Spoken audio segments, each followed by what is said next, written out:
Halo, jumpa lagi dengan saya Arif. Kali ini sih ada laptop ya. Ini laptop adik saya, mereknya HP. Tipenya HP AC002CU. Ini laptop lama ya. Kalau nggak salah ini belinya tahun 2016 dulu.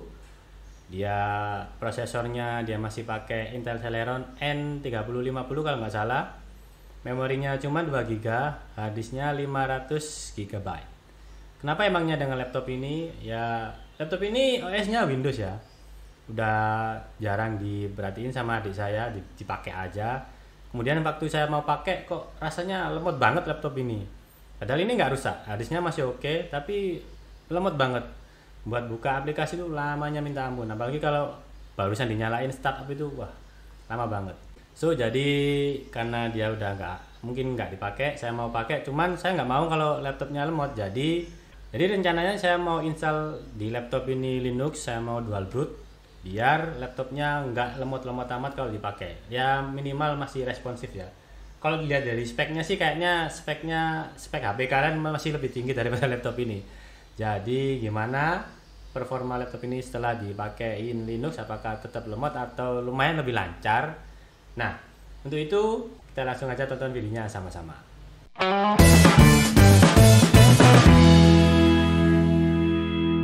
Oke, nanti rencananya saya akan bikin dual boot ya. Maksudnya dual boot ini di dalam satu laptop akan ada dua operating system, yakni Linux dan Windows.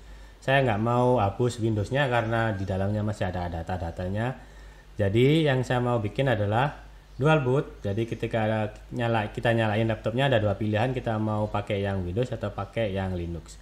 Secara sederhana saya bagi ini dalam 3 bagian ya. Yang pertama tentu saja persiapan kalian download OS Linux-nya, kemudian kalian bikin media atau kalian burn di CD, atau kalau yang sekarang ada istilah live USB, kalian taruh OS-nya di USB. Kemudian bagian kedua itu bagian persiapan di harddisknya, karena kita nggak mau hapus Windows-nya, jadi kita harus bikin lagi satu partisi harddisk baru yang nantinya kita akan install OS Linux-nya di sana. Dan yang ketiga adalah proses instalasi. Yuk langsung aja kita lihat sama-sama. Oke, di bagian pertama ini tentu saja yang kalian harus persiapkan adalah distronya ya. Kalau kalian masih bingung mau install Linux apa, gampang. Kalian bisa coba buka di distrowatch.com. Nah, di situ ada info mengenai distro Linux apa yang lagi populer, yang banyak yang pakai, dan info-info mengenai distro-distro Linux lainnya. Seperti update, kemudian keluaran baru, versi baru, dan lain sebagainya. Nah, kalau kalian sudah tahu mau install distro apa, kalian langsung aja pergi ke web resminya ya. Kebetulan kalau saya mau cobain Linux Mint, jadi saya pergi ke linuxmint.com. Kemudian saya cari bagian download, saya mau download versi yang menurut saya cocok buat saya. Dan ada beberapa pilihan ya, biasanya disesuaikan dengan desktop environment-nya. Kalau saya cari yang ringan ya, mungkin saya pakai yang Linux Mint XFCE. Nah, kalau udah kalian download, kalian cek apakah di mana lokasinya, karena ini penting buat nanti ketika akan membuat live USB. Nah, setelah kalian download, tentunya kalian harus buat live USB ya, atau live CD untuk media penginstalannya. Caranya gampang, kalian bisa searching aja di Google, kalian ketik cara membuat live USB. Nanti di situ ada banyak pilihan, caranya banyak, ada beberapa pilihan, ada beberapa software yang dipakai. Kalian bisa cari yang sesuai dengan kalian ya, yang kalian suka. Nah, kebetulan kalau saya biasanya pakai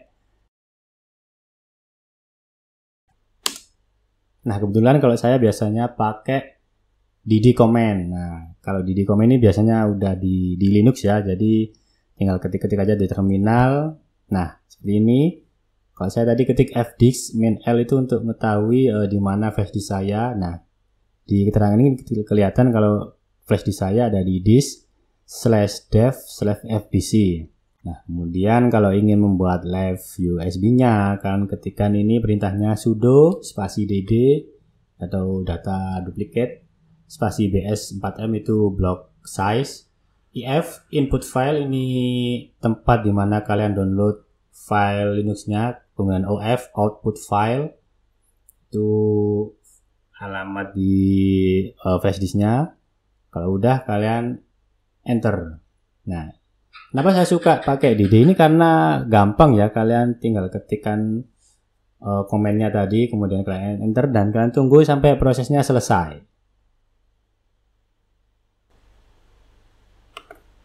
Oke, di bagian selanjutnya adalah kita mempersiapkan hard disk yang akan kita install OS Linux-nya.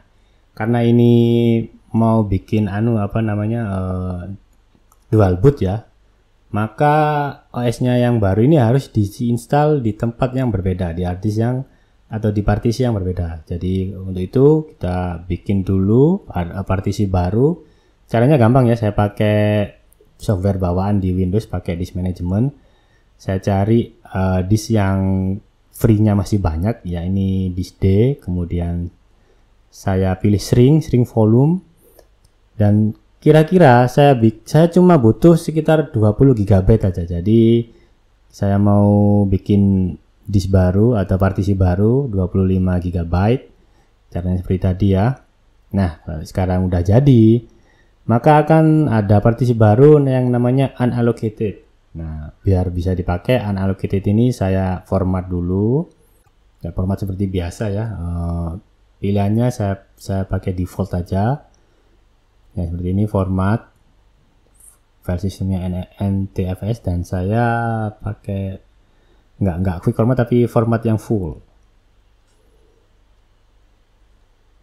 Nah, kalau sudah selesai maka akan ada partisi baru sebesar sekitar 24 atau 25 GB.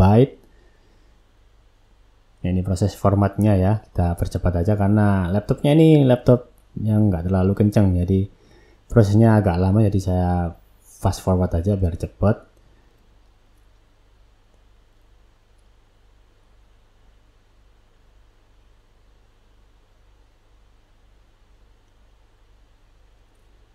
Nah, ketika selesai maka akan ada volume baru atau partisi baru yang telah kita bikin sebelumnya tadi. Oke, selanjutnya setelah partisi barunya sudah siap, kemudian OS-nya atau left USB-nya sudah siap, maka kita colokin USB-nya, kemudian kita nyalakan laptop atau PC-nya.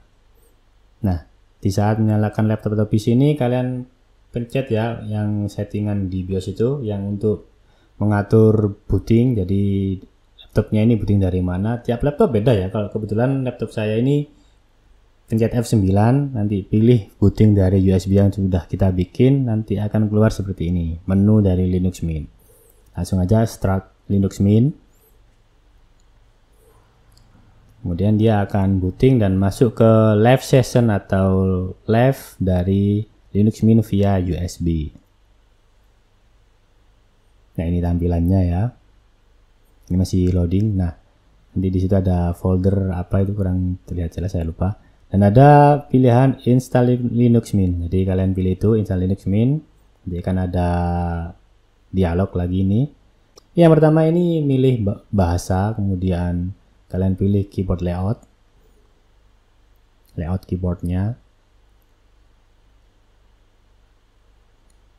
Kemudian setelah itu install third party. Jadi saya centang karena setelah proses instalasi laptopnya langsung bisa dipakai. Kadang-kadang ada yang belum ada kodeknya, jadi nggak bisa buat play MP3. Jadi ini saya pilih aja. Nah, installation type. Karena kita mau dual boot, maka kita nggak akan menghapus Windows-nya. Jadi pilihannya adalah install Linux Mint alongside Windows atau something else. Kalau saya sih biasanya pilih something else ya, karena saya mau benar-benar yakin biar nggak salah install tempatnya. Jadi saya pilih itu something else, kemudian klik continue.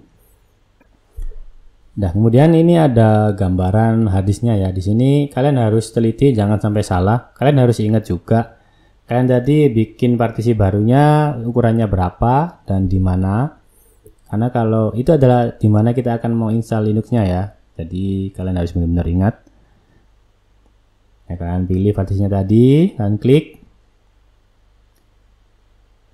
kemudian size-nya biarin, kemudian ada use as, formatnya ini ext format ext file system, kemudian ya di format tentunya, dan mount point adalah slash ini maksudnya adalah root ya. Jadi root ini kayak Kalau di Windows, root ini adalah folder C, jadi tempat di mana kalau kalian akan menginstal software-software akan larinya ke sana.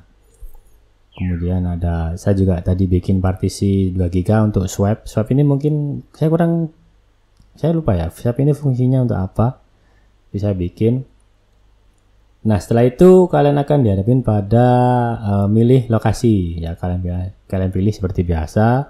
Setelah itu nanti ada ngisi kayak profile di komputer, username dan password seperti itu.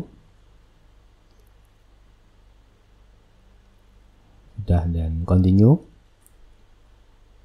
Dan ya,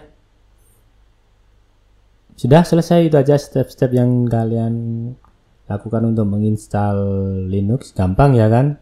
Setelah itu semua selesai, sekarang tinggal nunggu prosesnya saja.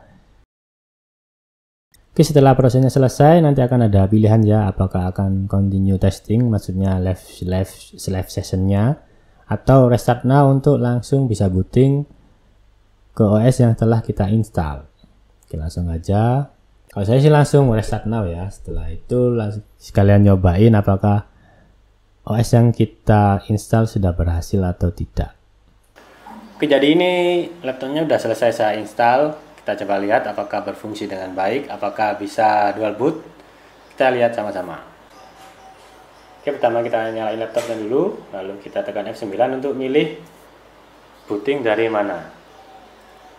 Bisa dilihatkan ini ada pilihannya OS Boot Manager UEFI. Jadi kalau pakai Windows pakai boot lewat situ. Cuman karena kita mau booting Linux yang ada yang udah kita install tadi, kita pilih notebook hard drive. Settingannya seperti itu ya di laptop ini. Kalau laptop lain pasti beda lagi. Ya, ini menu booting untuk pilihannya ada Linux Mint dan Windows 8. Itu saja kita mau cobain yang Linux Mint ya. Kita enter. Rasanya sih memang karena keterbatasan speknya nggak terlalu oke, jadi speednya juga kalau dibilang cepet banget sih enggak, tapi masih lebih mendingan daripada kalau dia booting di Windows. Kalau di Windows startupnya lama banget, masuk ke Windowsnya lama, setelah masuk pun nunggu beberapa saat biar bisa loading semua, baru kita bisa mungkin sedikit nyaman untuk buka-buka aplikasi. Cuman kalau di Linux relatif lebih cepat dan relatif lebih bisa digunakan, nggak terlalu lemot dan nggak terlalu banyak loading kalau nggak salah ya. Ini udah masuk. Oke, ini udah masuk, kita masukin passwordnya.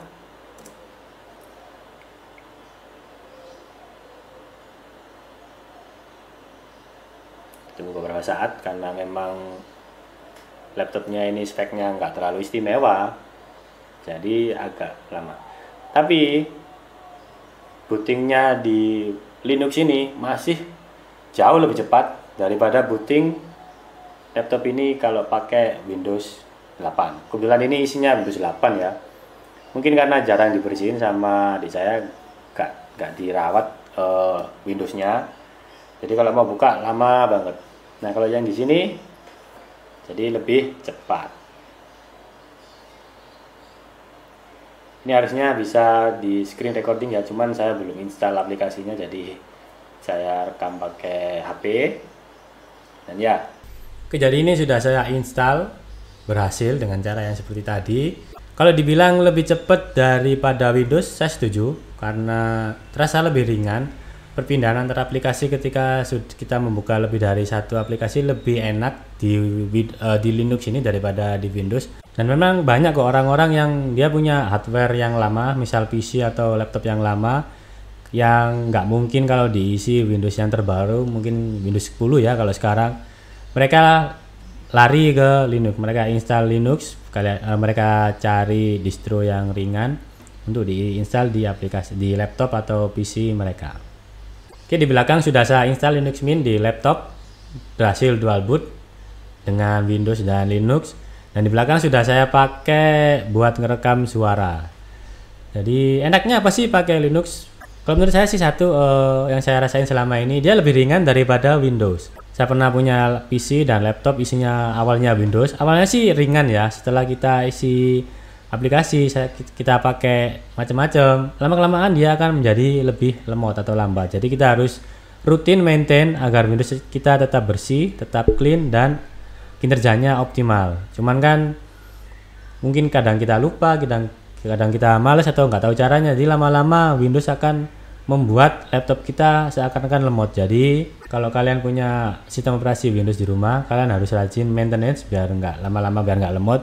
Cuman kalau kalian sudah males berurusan dengan itu seperti saya sudah males ngurusin Windows, kemudian install antivirus, update antivirus, makanya saya pakai Linux.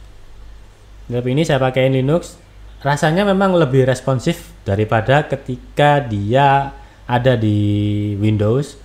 Perpindahan antara aplikasi lebih enak, walaupun memang karena keterbatasan hardware ya, masih Intel Celeron N3050 yang nggak terlalu kenceng, membuka aplikasi awalnya memang agak berat sama seperti di Windows. Tapi ketika udah nyala, udah muncul aplikasinya, kita mau pindah atau buka aplikasi lain atau browsing file-file di laptop lebih enak, lebih cepat daripada kalau misalnya kita buka di Windows bawaannya ini masih Windows 8. Enaknya juga selain lebih ringan, dia nggak perlu install antivirus, jadi dia nggak perlu bingung ya kalau kita sering colokin USB atau flash disk, kita nggak harus scan untuk virus, karena virus-virus yang ada ini kebanyakan virus yang didesain untuk Windows.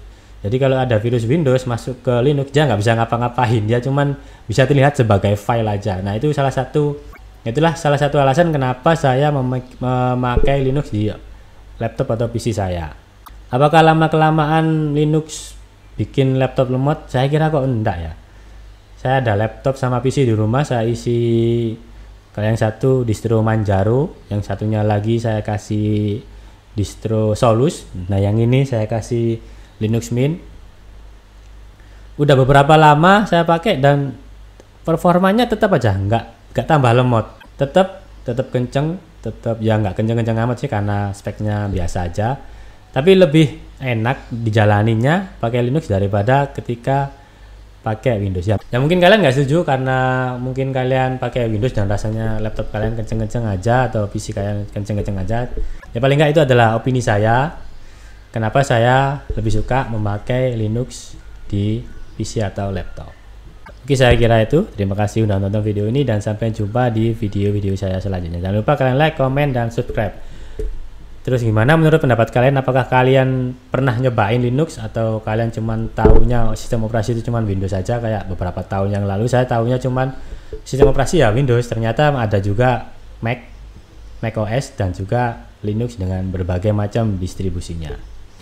Kalau kalian pernah pakai Linux, kalian komen di bawah. Gimana menurut kalian? Apakah benar Linux lebih cepat daripada Windows? Oke, saya kira itu. Terima kasih sudah nonton video ini dan sampai jumpa di video-video saya selanjutnya. Jangan lupa kalian like, komen, dan subscribe channel ini. Terima kasih.